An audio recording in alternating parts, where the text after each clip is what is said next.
ketemu lagi nih di podcast Teman Cerita. Selalu ada ruang untuk berbagi cerita.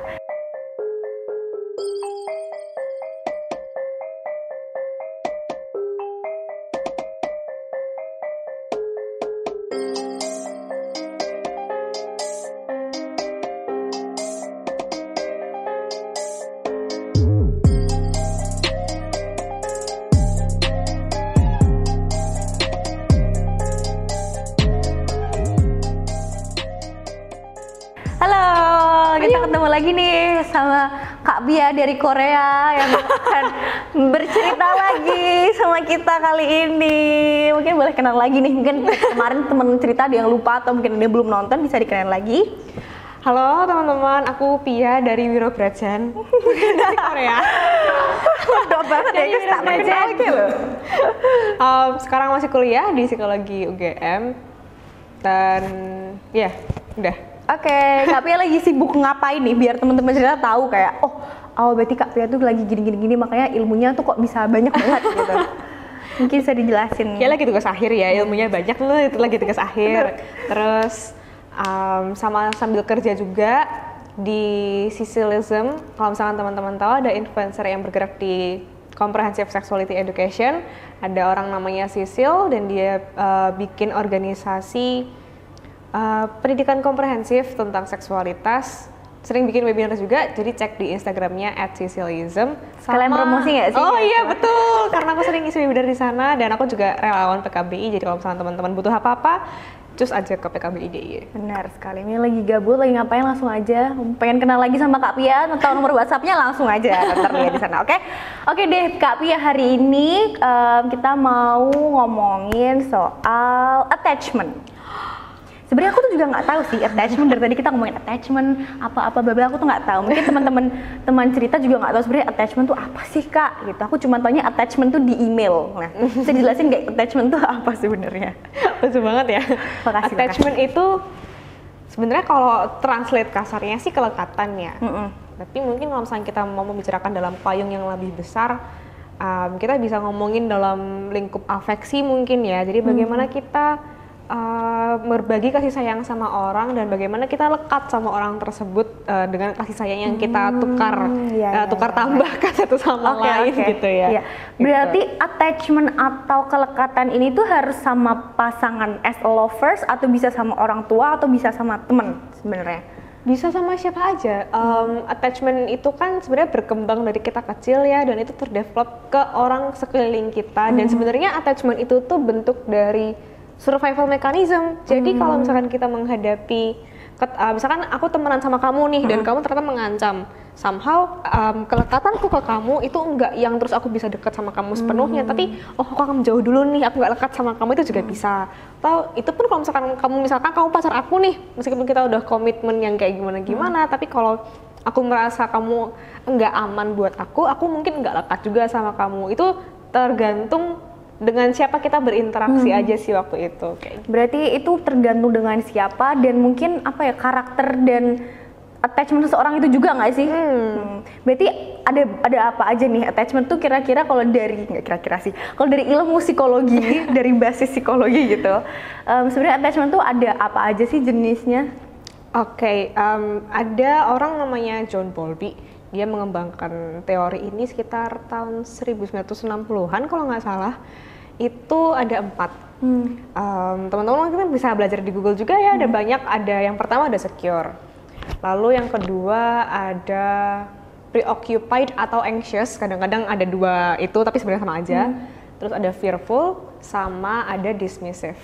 Itu sih kalau misalkan yang secure itu kalau misalnya kita emang udah siap nih untuk berbagi afeksi sama orang ini, kita udah siap untuk lekat. Misalkan aku sama Vela, itu emang udah deket, udah percaya nih sama Vela, kita bisa membangun hubungan yang sehat dari situ karena aku udah secure, udah percaya juga sama Vela, udah siap untuk lekat sama Vela, begitu pula juga dengan Vela gitu ke aku. Terus kalau misalnya yang preoccupied atau yang anxious, itu biasanya terdevelop di orang-orang yang mungkin nggak begitu percaya dengan dirinya sendiri dan cenderung rely on pasangannya gitu. Misalnya Ya jadi kayak menganggap kalau pasangan itu jauh lebih-lebih gitu dan akhirnya jadi kayak bucin, kayak aduh jangan tinggalin aku dong, aku nggak bisa nih sendirian, aku takut ditinggalin dan segala macam. Ya sering kan kita ngeliat orang kayak gitu. Terus kalau yang misalkan yang fearful itu dikembangkan sama orang-orang yang mungkin dulunya yang harusnya memberikan afeksi, yang seharusnya memberikan rasa aman, justru malah jadi ancaman, jadi memberikan apa ya ancaman sih. Jadi akhirnya kita takut, tapi itu karena itu terus menerus akhirnya kayak dia nggak percaya nih kalau ada orang yang benar-benar bisa memberikan afeksi ke kita. Dan kalau misalkan ada yang deket nih kayak ayo pacaran, aku yang sebagai orang yang fearful oke deh pacaran, tapi jangan deket-deket ya, aku takut nih, kayak aku nggak mau sakit lagi, aku takut kalau bakal ada kayak gini kayak gitu, tuh fearful. Kalau yang dismissive itu biasanya dikembangkan sama orang-orang yang emang kayak dituntut untuk mandiri, dituntut untuk bisa. Jadi akhirnya dia punya self confidence yang bagus, tapi nggak begitu bisa empatik sama orang di sekitarnya karena memang lebih self focus gitu kan.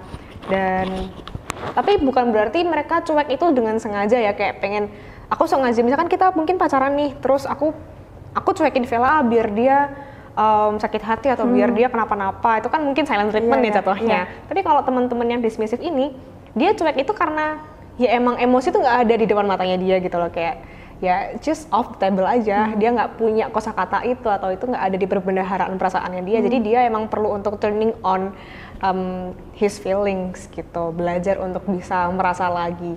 Itu sih bentuk-bentuk bagaimana orang lekat itu terdevelop dari bagaimana kita diasuh juga sama orang tua dari kecil. Jadi kalau misalkan teman-teman ini semoga kita bisa sama-sama belajar juga ya, kan kadang kita kayak udah secure terus merasa bahwa semua orang secure padahal enggak juga gitu kan. Itu.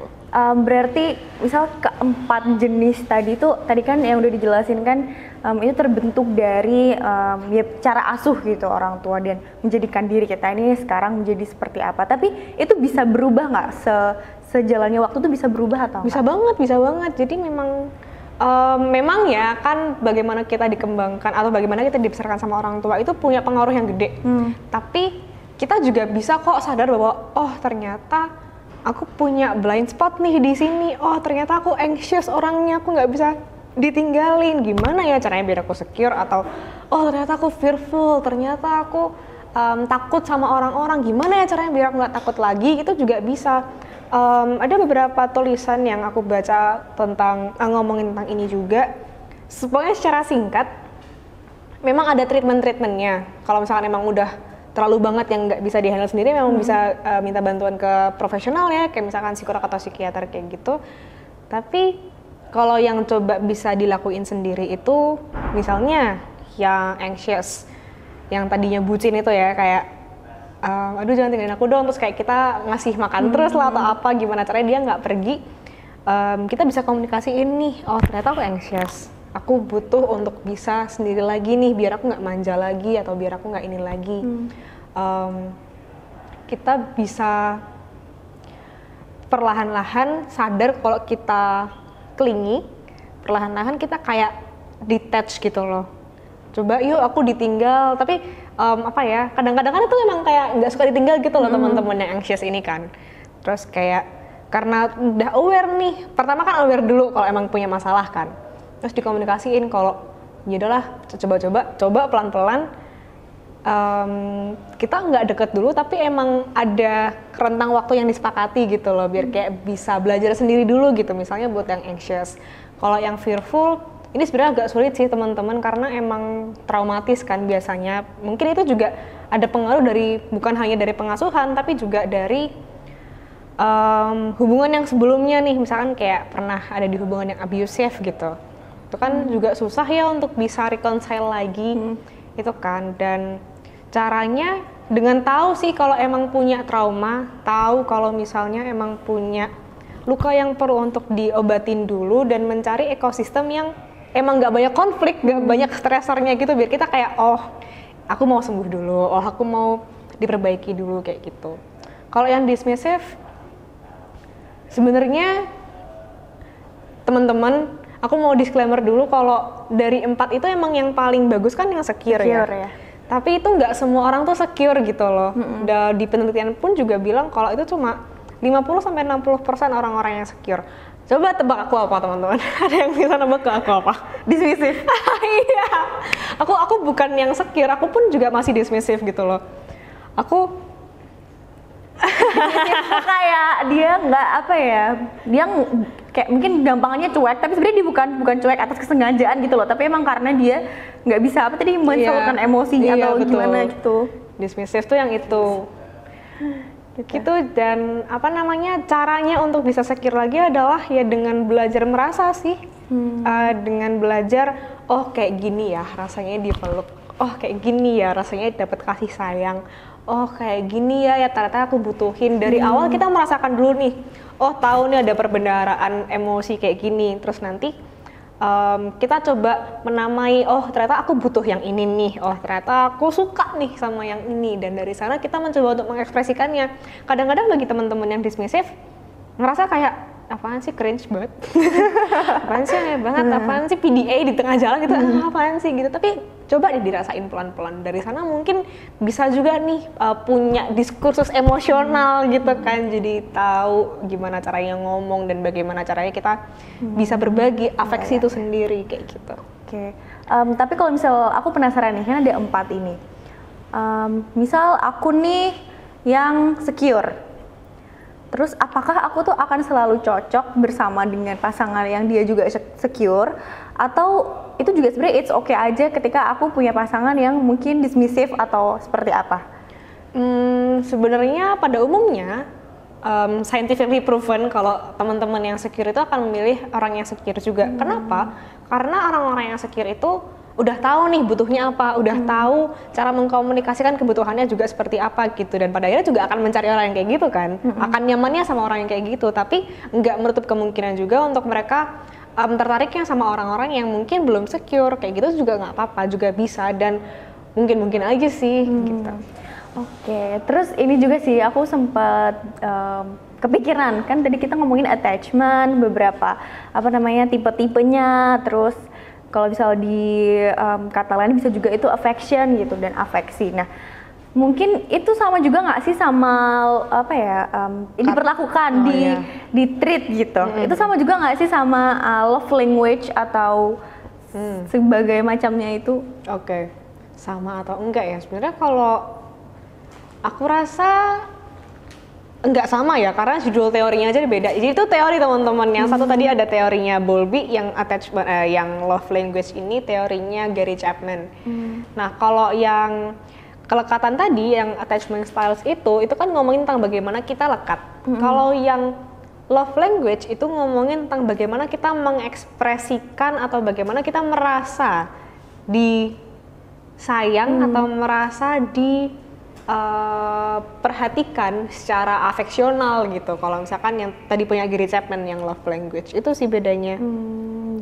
Tapi menurutku kayak ada keterkaitan nggak sih di antaranya? Ada banget. Kan setauku tuh love language tuh ada berapa sih? Ada 5 ya. Oke, tadi kita lagi, maaf ya guys tadi terpotong.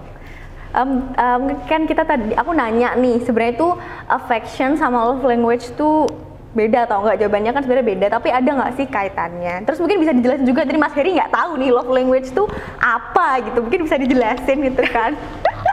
Mungkin teman-teman cerita juga mungkin ada yang belum paham sebenarnya love language itu apa dan jenis-jenisnya itu apa aja. Oke. Yang pertama tadi keterkaitannya ya antara gaya kelekatan atau attachment style sama love language. Gaya kelekatan itu kan bagaimana kita lekat sama orang lain, dan itu banyak terbentuk dari cukup enggak sih kotak kasih sayang kita dipenuhi sama orang lain gitu kan. Nah, kaitannya dengan love language ini adalah bagaimana orang lain menyampaikan rasa kasih sayangnya dan bagaimana kita merasa disayang sama orang lain tersebut. Itu love language. Cerita sejarahnya dikit, jadi si Gary Chapman ini tuh sebenarnya dia orang antropologi, terus jadi pastor. Di mana ya? Kayaknya di Amerika bagian, ya Amerika lah kayaknya. Terus jadi pastor, dan mungkin ada bagian pelayanannya ya di sana yang kayak semacam konseling gitu ke pasangan-pasangan, dan dari sana dia merasa Oh, sebenarnya permasalahan utama ini adalah perbedaan cara orang mengkomunikasikan rasa cintanya gitu, dan dari banyaknya pasangan yang dia hadapin waktu itu dia menangkap ada 5 bahasa utama, ada primernya tuh ada 5 gitu. Mungkin ada banyak hal lain ya yang nggak dimasukin ke 5 ini, tapi seenggaknya yang dikategorisasikan sama si Gary Chapman ini ada 5. Yang pertama ada words of affirmation. Itu adalah bagaimana kita kayak, kamu cantik banget hari ini, aku suka gitu, atau wah kamu tadi habis menang ini ya, kamu pasti kayak gini, kamu pasti kayak gitu. Itu words of affirmation. Jadi kayak kita merasa disayang ketika kita diapresiasi atau dipuji kayak gitu misalnya. Lalu ada act of service. Itu kita merasa disayang atau kita merasa peduli sama orang lain ketika kita mau membantu atau dibantu sama orang lain kayak gitu. Kenapa sih kita bisa merasa disayang dengan itu? Karena mungkin kita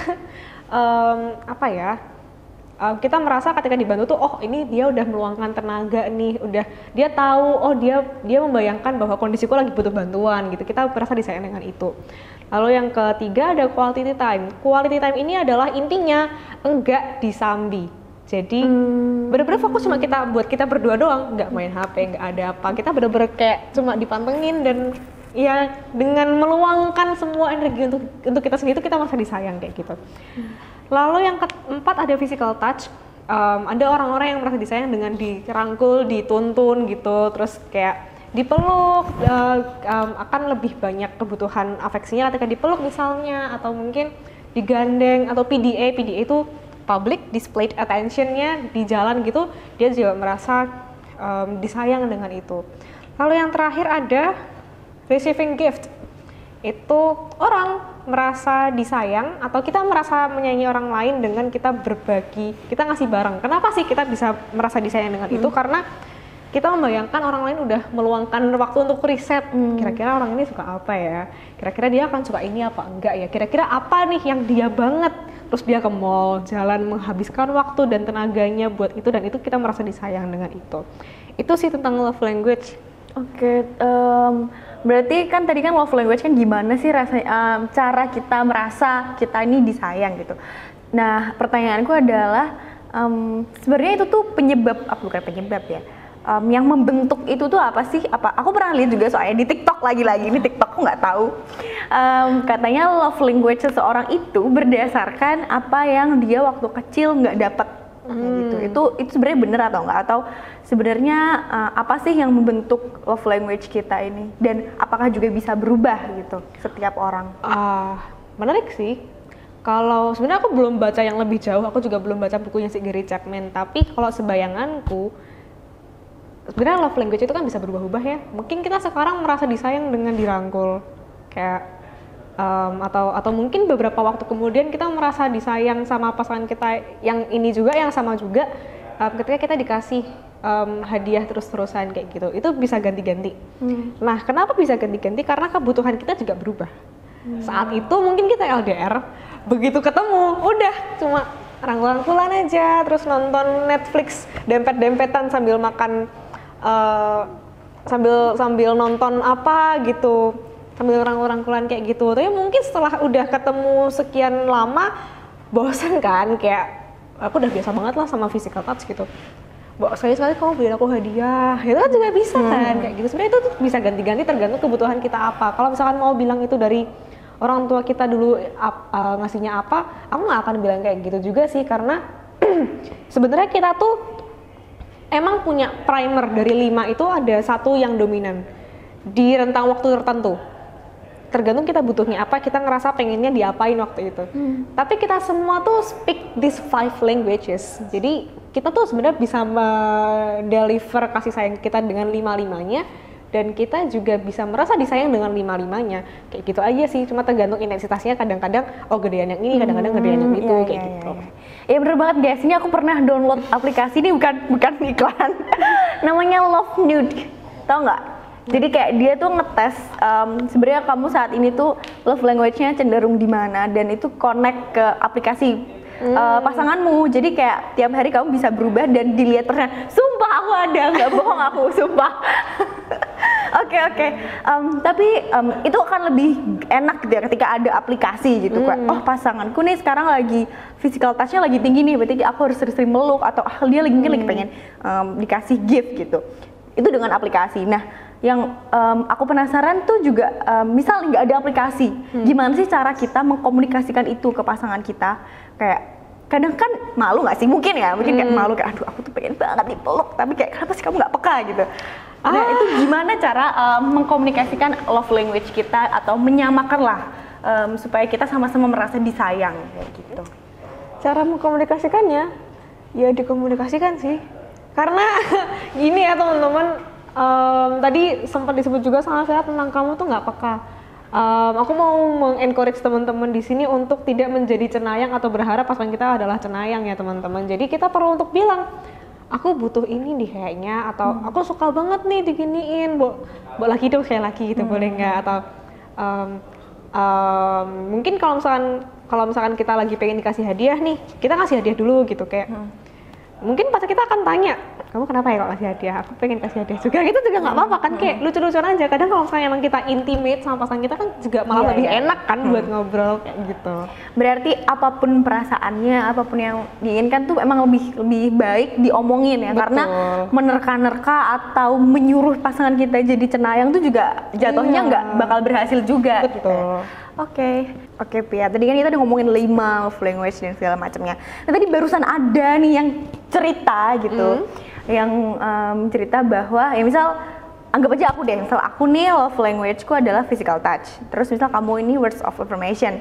Terus karena aku merasa aku bakal aku menyampaikan kasih sayangku ini juga secara physical touch. Jadi kayak aku dengan kayak mungkin gampangannya kayak yaudah aku pegang-pegang kamu lah atau gimana. Atau mungkin gini, contoh kasus lain misal karena kamu tahu aku physical touch, jadi kayak kamu melegal istilahnya kayak kamu melakukan hal meluk-meluk, cium-cium tuh ya udah nggak apa-apa karena kan kamu physical touch kan, kamu pacarku kan gitu. Padahal itu mungkin jatuhnya tuh kekerasan seksual atau pelecehan seksual juga. Nah, kalau dari kamu sendiri gimana tanggapannya? Apakah kita harus secara awal kayak bilang oh batasan kita di sini atau kayak gimana sih sebenarnya? Wah, tricky juga ya teman-teman pertanyaannya. Sebenarnya kalau misalnya emang itu hubungan yang setara dan respectful, pasangan kita akan tahu kok sejauh mana dia berhak untuk ngapa-ngapain dan bisa menghargai batasan tubuh kita. Tapi mungkin ini sekalian sekilas tentang konsen teman-teman.